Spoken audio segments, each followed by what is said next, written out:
deadly influenza pandemic or nothing worse than a mild case of the flu.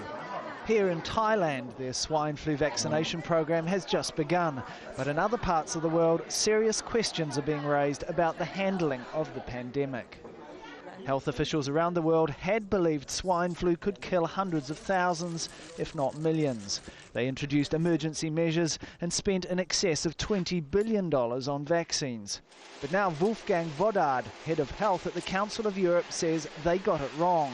Not only that, they were misled by the World Health Organization and unduly influenced by drug companies.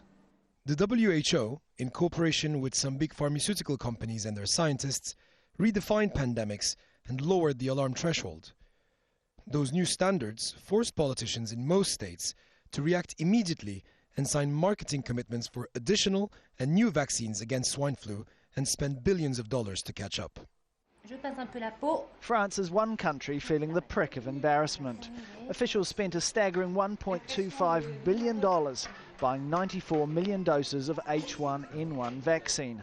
So far, only 5 million have been used.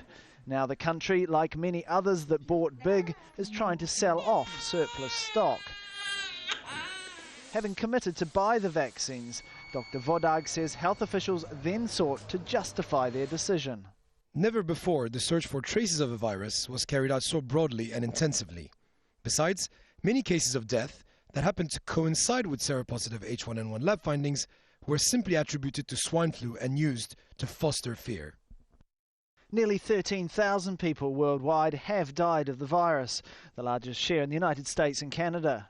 Officials say it's now peaking in Central Europe, parts of Asia and the Middle East. Take care of yourself.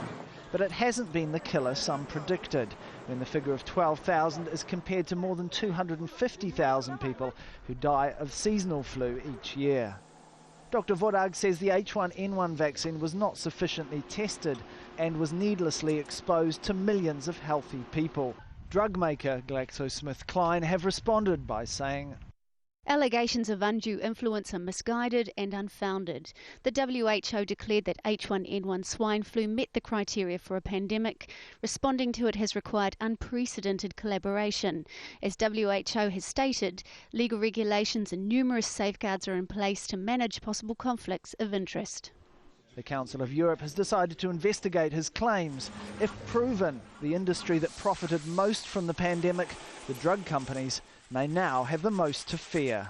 Tarek Bazley, Al Jazeera.